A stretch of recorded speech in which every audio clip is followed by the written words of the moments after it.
Hi there. Today we're going to discuss add and subtract unlike fractions. What will we learn today? Today we're going to add unlike fractions, and then we're going to subtract unlike fractions. Vocabulary you need to know today is unlike fractions. Key concept, add or subtract unlike fractions. To add or subtract fractions with different denominators, you want to rename the fractions using the least common denominator, or LCD. Add or subtract as with like fractions, and then, if necessary, simplify the sum or the difference. Here's example number 1.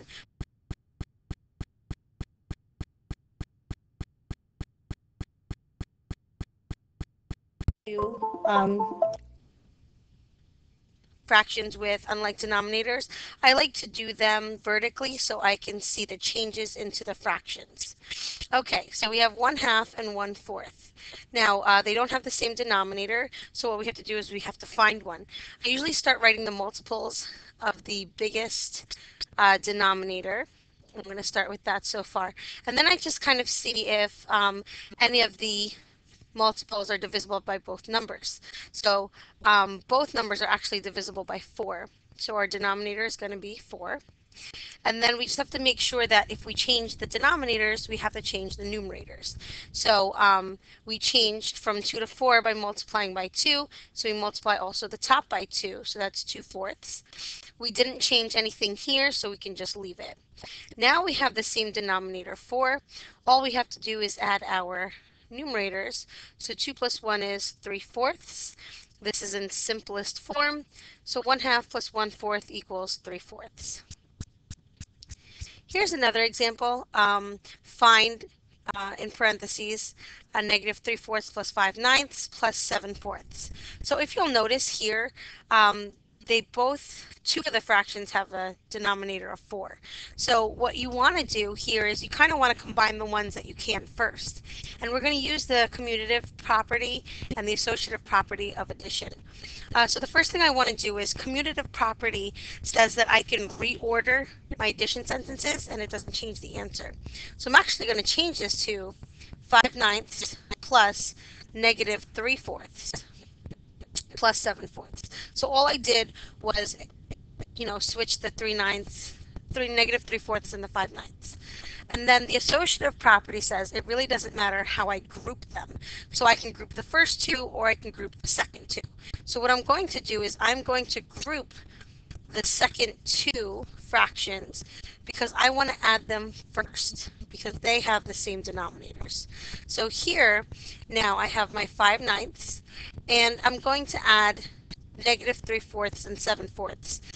They have the same denominator, so I can actually just add them, and that actually equals 4/4. So that equals just 1. So our answer is 1 5/9. Here's example number 3. Negative 2/3 minus 1/2. If ever you have a subtraction sentence, my advice is to always rewrite it as an addition sentence right off the bat. So I'm actually going to rewrite this as negative 2/3 plus negative 1/2. Okay? Once I do that, then I can say that I can write it vertically now.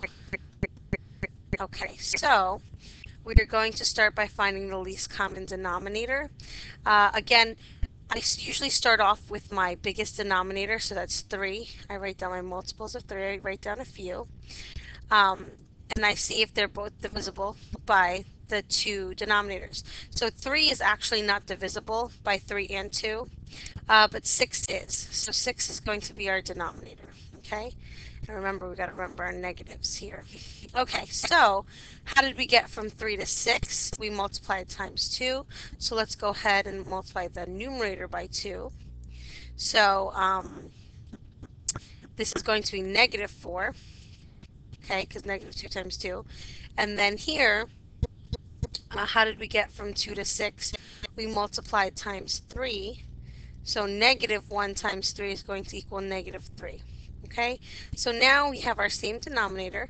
All we have to do is add our numerators. So negative 4 plus negative 3, that's going to equal negative 7 over 6.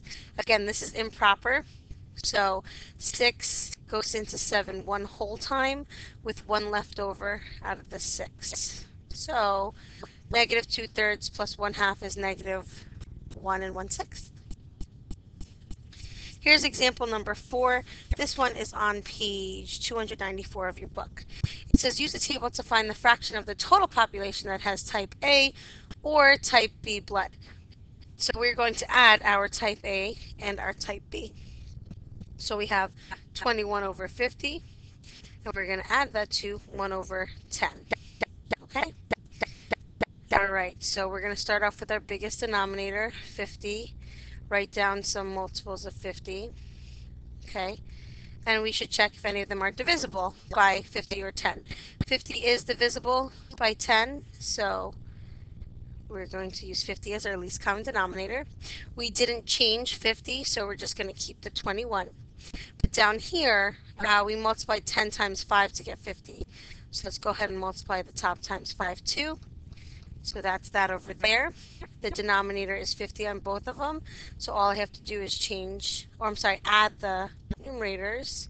So 21 plus 5, that equals 26 over 50, which can be simplified all the way down to 13 over 50. So 13, I'm sorry, not 13 over 50, my bad, 25, because it was divisible by 2. So 13 over 25 of the population has type A or type B blood. I do have one more bonus example for you. An urban planner is designing a skateboard park. The length of the park is 120.5 feet. The length of the parking lot is 40.33 feet. What will be the length of the park and the parking lot combined? So we're going to go ahead and say 120.5 plus 40 1/3. Okay, so let's go ahead and just rename our fractions here. Again, let's start with the biggest denominator. Start writing down some multiples. And 3 is not divisible by 3 and 2, but 6 is. So we could rename these with 6's. So here we go. We multiplied 2 times 3 to get 6. So 1 times 3 is 3.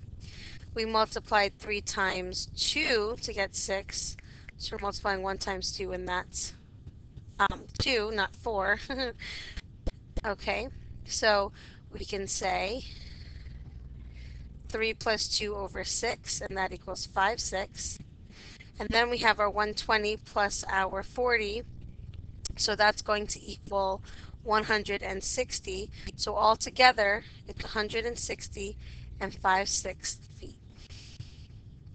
Okay, hope that video was helpful. Thank you. Bye.